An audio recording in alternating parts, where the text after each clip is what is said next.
Hello বন্ধুরা, কেমন আছেন সবাই? আজ আবারও চলে এলাম নতুন গল্প নিয়ে আপনাদের মাঝে। ঠিক 10 দিন পর। একটু ব্যস্ত ছিলাম, তাই অনেকদিন গল্প আপলোড করা হয়নি। আজ আবার চলে এলাম নতুন গল্প নিয়ে। চারিদিকে এখন একটি মহামারী দেখা দিয়েছে, সবার ঘরে জ্বর। সবাই একটু কেয়ারফুলি থাকবেন। আজকের গল্পটি মূলত একটি পুরনো বাড়ি নিয়ে। আজকের যে গল্পটি আপনাদের অবশ্যই ভালো লাগবে। আজকের গল্পের নাম হলো কালো আয়না। পুরনো জমিদার বাড়ি, নিস্তব্ধ নীরব শুনশান। রাত ঠিক 12টা। আশেপাশে কোনো লোকজন নেই, কোনো মানুষের আনাগোনাও নেই। বটতলা বিলাতি দাঁড়িয়ে আছে নিঃসঙ্গভাবে। কেউ এদিক ওদিক মারে না। শুনেছি এখানে একটি আয়না আছে, যে আয়নায় নিজের ছবি বলতে কিছুই দেখা যায় না।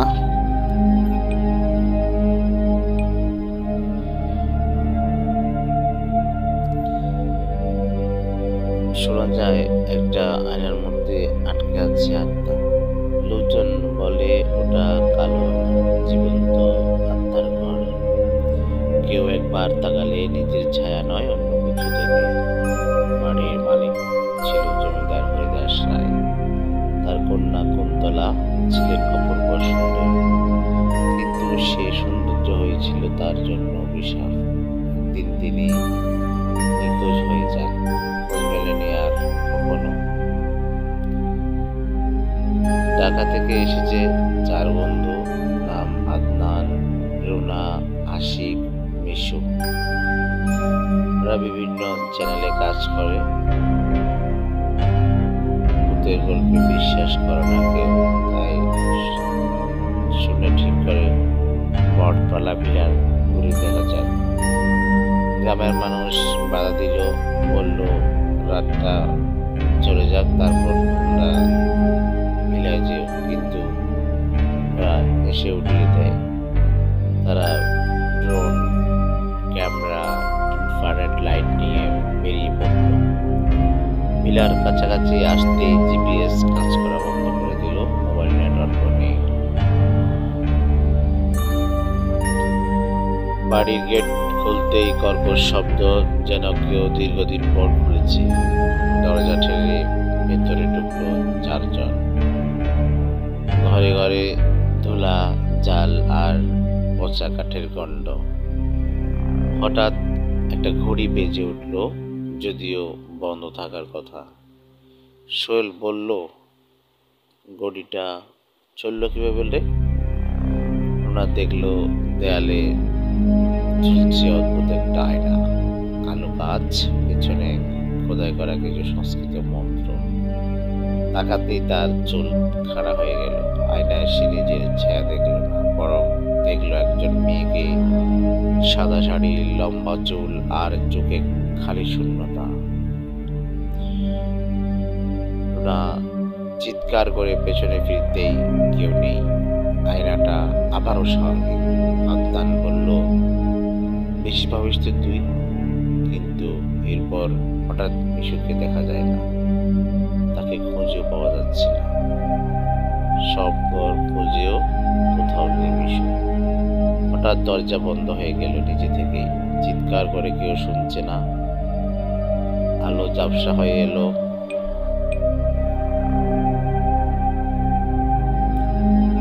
ক্যামেরা নিজে থেকেই বন্ধ।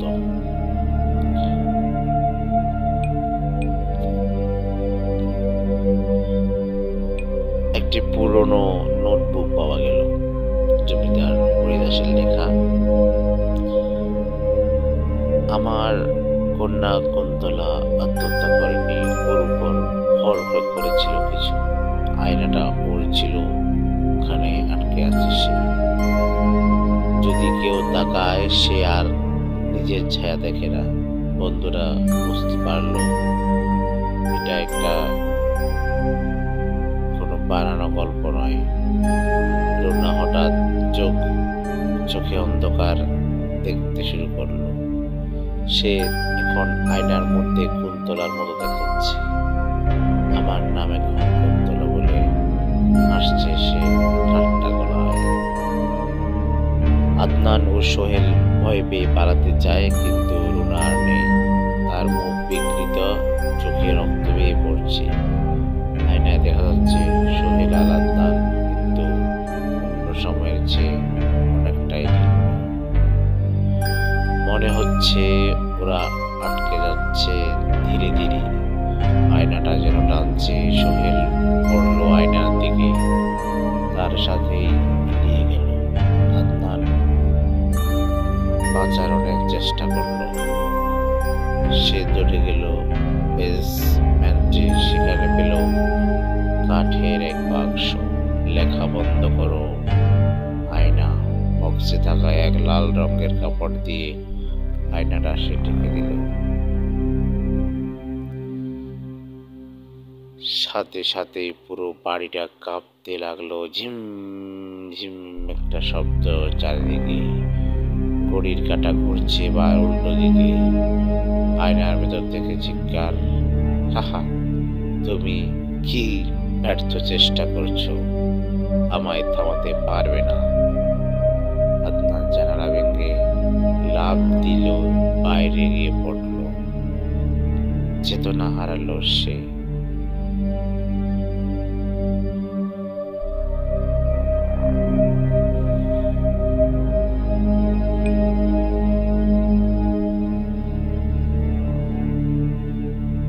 যখন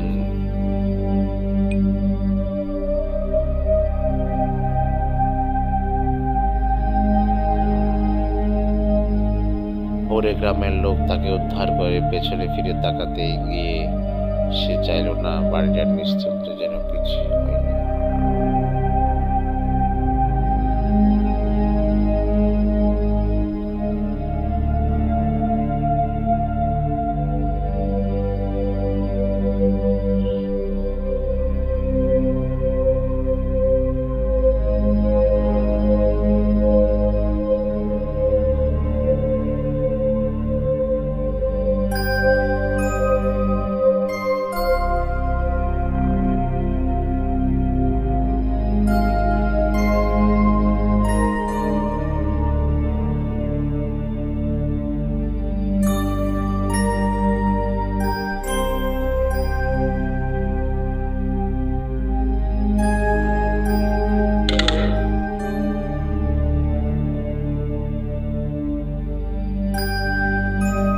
রুনা আর সোহেলকে আর পাওয়া যায়নি। মোবাইলে একটাই ভিডিও পাওয়া গেছে। রুনা আয়নার দিকে তাকিয়ে বলছে,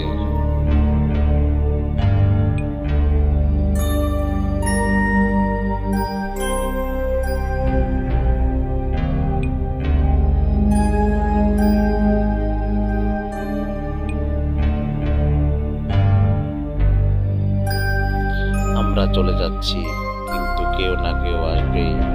ভিডিও থেকে যাবে হঠাৎ। আজও সেই আয়না খোলা নেই, কিন্তু কেউ কেউ রাতে দেখে বটতলা পিলার জায়গায় এক মেয়ে দাঁড়িয়ে থাকে সাদা শাড়িতে, আর আয়নার ভেতর থেকে ভেসে আসে একটা বিকট শব্দ।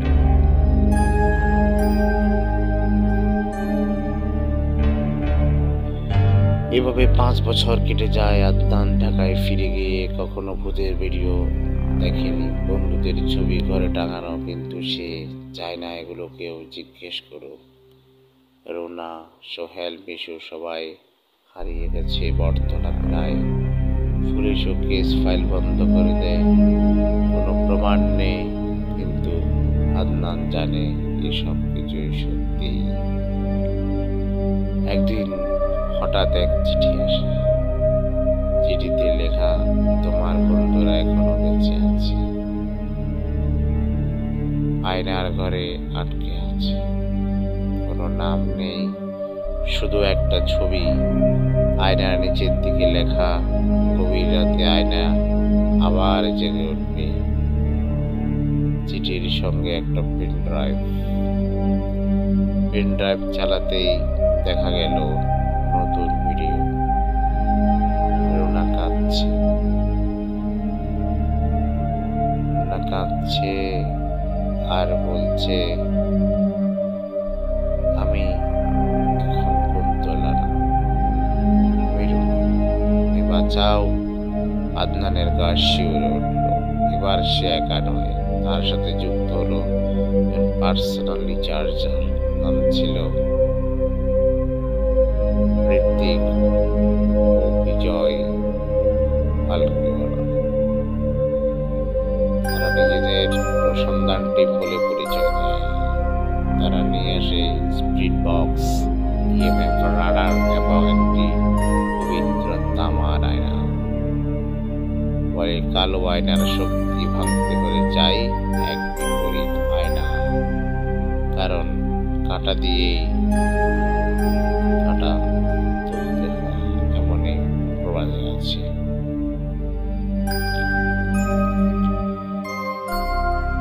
কালো আয়নার শক্তি ভাঙতে হলে যেমন বিপরীত আয়নার প্রয়োজন, তাই সেই উদ্দেশ্যে তারা আবার রওনা দিল বটতলা বিলার পথে। বিলায় ঢুকতে বাতাস ভারী হয়ে উঠল, পায়ের নিচে ধুলোর উপর কেউ যেন আগে হেঁটেছে। ঘরের ভেতর এখন আছে এক আয়না, সেই কালো নিঃশব্দ। বিজয় বলল, পবিত্র আয়নাটার সামনে রাখো। হঠাৎ আয়নার কাছে চিৎকার। রোনা, সোহেল সবাই একসাথে আর্তনাদ করছে আর বলছে, আমাদের সময় ফুরিয়ে এলো এবার। আয়নাটা এবার ঘুরে দাঁড়ালো যেন জীবন্ত কিছু। পেছন থেকে বাতাসের ঝাপটা, দরজা বন্ধ। তসলিমের ইএমএফ মিটার লাল হয়ে গেল।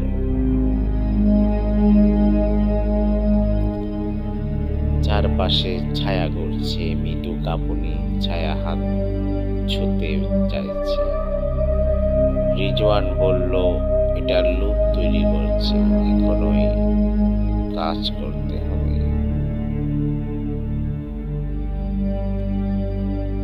সে আয়নার দিকে,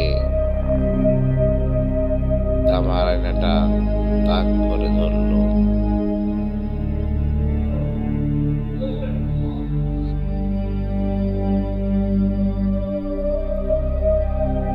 তামার আয়নায় দেখা গেল একটি কিশোরী মেয়ের গান। সে বলছে, আমি কুন্তলা, আমায় মারেনি কেউ, আমি বাঁচতে চেয়েছিলাম। তার চোখ থেকে গড়িয়ে পড়ছে রক্ত।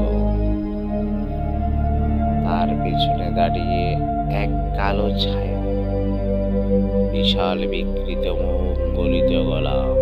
ছায়াটা চিৎকার করে উঠল, আমার আয়নাকে কেউ স্পর্শ করতে পারবে না।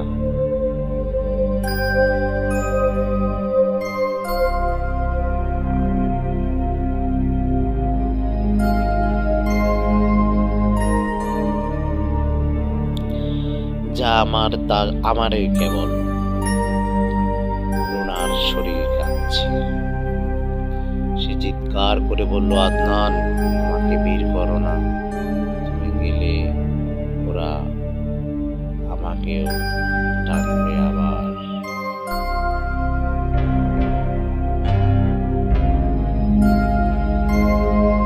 তাসলিম বলল, তোমাকে এখন একটা কথা বলবো, তোমাকে একটা বলি দিতে হবে।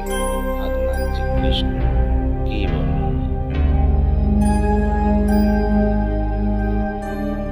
উত্তর হলো, তোমার স্মৃতি, তোমার বিশ্বাস এবং তোমার ভয়, সবকিছু তোমায় ছেড়ে দিতে হবে। সে আয়নার সামনে দাঁড়িয়ে বলল, আমার স্মৃতি রুনার সঙ্গে থাকো, আমি ভুলে যেতেও রাজি আছি। এক ফ্ল্যাশ, আয়নাটা চিৎকার করলো এবং ভেঙে গেল। রুনা নিচে পড়ে গেল নিস্তেজ হয়ে। সোহেল আর মিশু, তারা তিনজনই বেরিয়ে এলো আয়নার ছায়া থেকে। কিন্তু তিনজন ফিরে এলো, কিন্তু রুনা একদম চুপচাপ।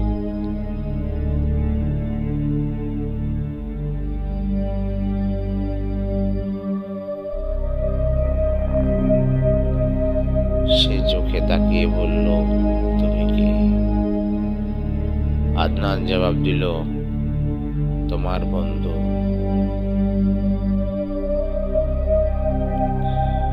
রুনা বলল, তুমি যে নাম বলছো আমার তো সে স্মৃতি নেই।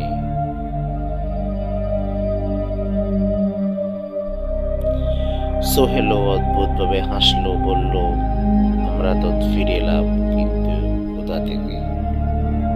তাসলিম বলল, সব আত্মা একরকম নয়, কিন্তু যা পেল তা আগের মতো নয়।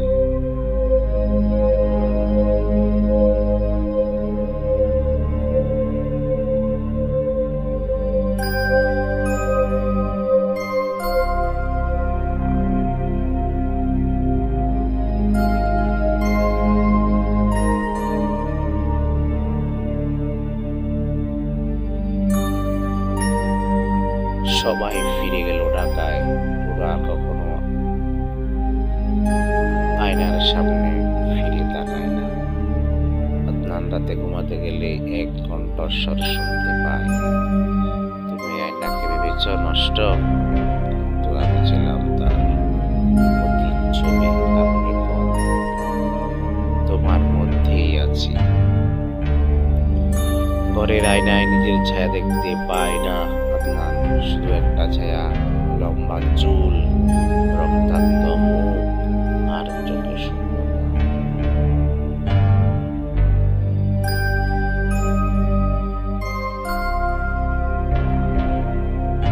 রাত ৩টা। আদনান আয়নায় নিজের মুখ দেখতে চায়, কিন্তু দেখে না সে কিছুই। ঘর অন্ধকার, না আলো জ্বলছে, শুধু আয়নাটা যেন আলো চুষে নিচ্ছে। রুনা তাকে জানায়, গত রাতে আমি ঘুমিয়েছিলাম না, আমি শুনেছি তুমি কথা বলছো নিজের ছায়ার সঙ্গে। আদনান চমকে যায়, সে তো জানেই এখন সে পুরোটাই একা।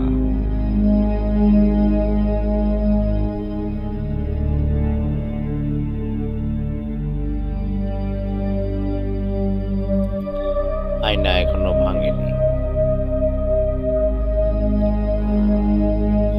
শুধু আগের মতো সে দেখায় না, সে ঘুমায়। তাসলিম এক পুরনো ভারতীয় লোকগাথা নিয়ে গবেষণা করছিল। তাতে উল্লেখ, আয়নার আত্ম জন্মায় যখন কাউকে প্রতিচ্ছবিতে বন্ধ করে দেওয়া হয়। সবচেয়ে পুরনো আয়না তৈরি হয়েছিল জমিদার রায় পরিবারের হাত ধরে। এক প্রাচীন গুহা, সিংহ গুহা, যেখানে বানানো হতো সব অভিশপ্ত আয়না। তারা ঠিক করলো সেই গুহার খোঁজ করতে হবে। অভিশাপের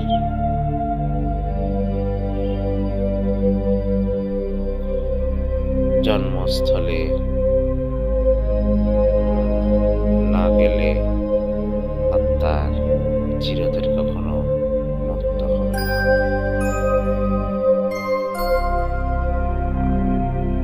এরই পরিপ্রেক্ষিতে তারা চলে যায় নদিয়া জেলার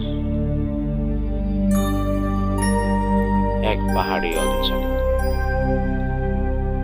গ্রামবাসীরা জানে না সিংহ গুহা কোথায়, কিন্তু এক বৃদ্ধ বলে ওই পাহাড়ে একটা মুখ আছে, সেটাই গুহার দরজা।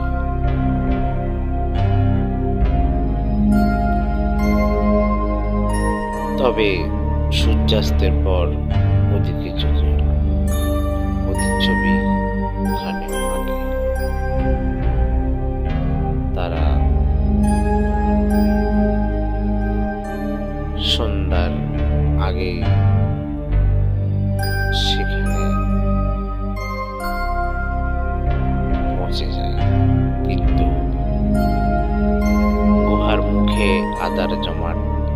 বাঁধছে। সূর্য যেন আর ডুবছে না, থেমে গেছে।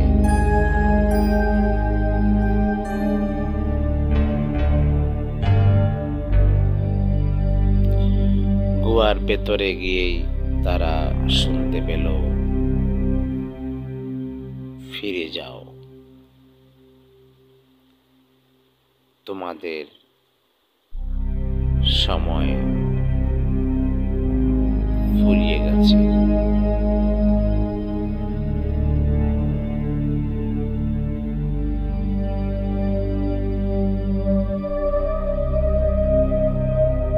আদনান বলল,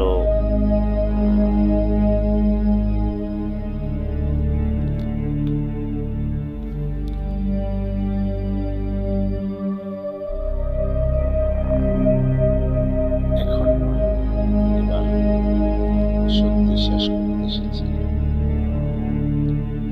পাথরের গায়ে খোদাই আয়না নয়, চোখ।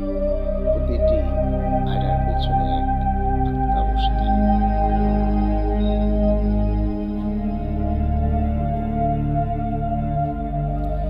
আর এক আয়না আছে যেটা সব দেখেছে। তাদের সামনে এলো এক বিশাল আয়না, কালো পাথরে বসানো, চারপাশে আগুন জ্বলছে নিজে নিজে। হঠাৎ চারপাশ কালো ধোঁয়ায় ঢেকে যায়।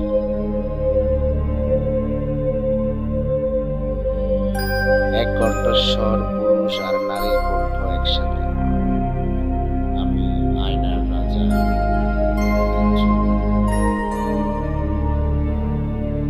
তোমার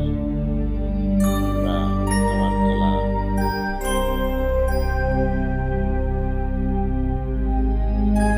বন্ধ করতে এসেছ, তাহলে এসো, নিজেকে হারাও।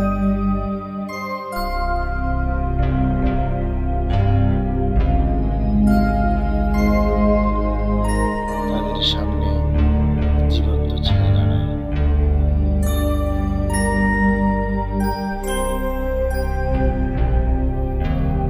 তাদের নিজেদের মতো আদনান বনাম আদনান, বনাম লোনা। ছায়া আদনান বলে, তুমি নিজের ভয়কে লুকিয়ে রেখেছ, আমি তা খুঁজে পাবো। তসলিম চিৎকার করে বলে, আমরা আত্মাকে ফিরিয়ে নিতে এসেছি, অভিশাপ নয়।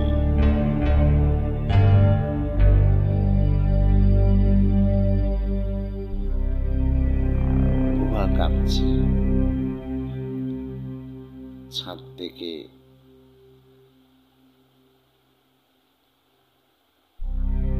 পাথর পড়ছে,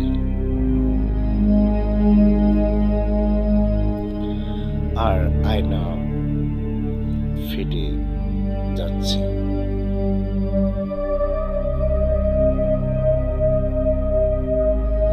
আদনান মুহূর্তে নিজের ছায়াকে ছুঁয়ে ফেলল।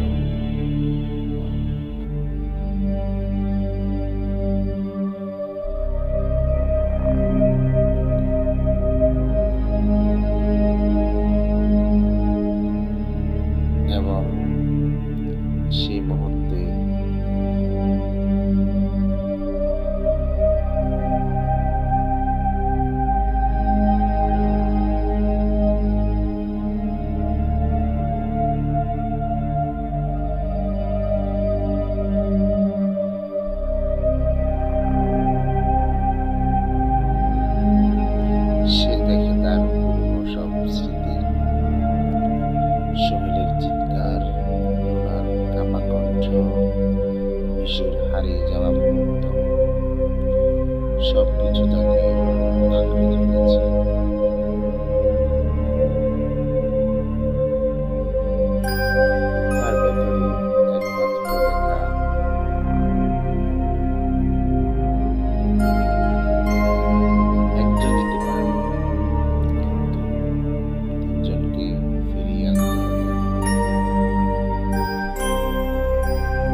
জানে সে ছাড়া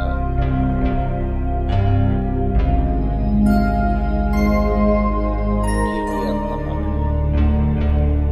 তাসলিম বলল, তুমি নিশ্চিত? আদনান শুধু মাথা নাড়ল। সে আয়নার সামনে দাঁড়িয়ে বলল, তোমার রাজার আমি হতে চাই না, শুধু দরজা খুলে দাও।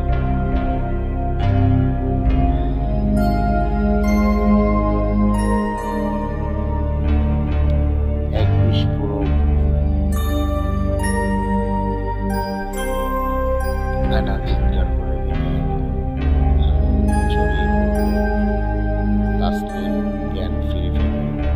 গুহার বাইরে রুনা, সোহেল, নিশু পাশে চুপচাপ শুয়ে তারা বেঁচে আছে, কিন্তু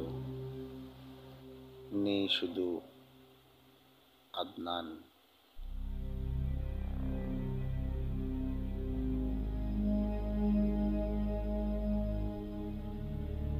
শুধু পাথরের গায়ে একটি নতুন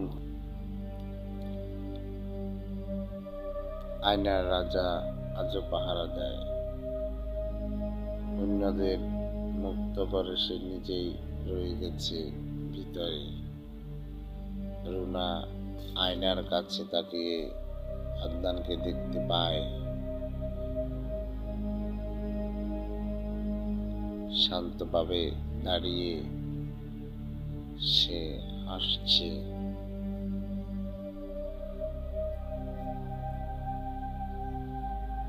আর বলছে, তোমরা মুক্ত, কিন্তু আমি এখানে আছি। তারা ফিরে আসে ঢাকায়। তাসলিম প্রতিজ্ঞা করে আর কখনো কোনো আয়নার ভিডিও সে করবে না। কিন্তু এক রাতে রুনা চোখ মেলে দেখে ঘরের আয়নাতে দুটো প্রতিচ্ছবি। একটা তার নিজের, আরেকটা একটি ছায়া যার চোখ নেই, মুখে গভীর শূন্যতা।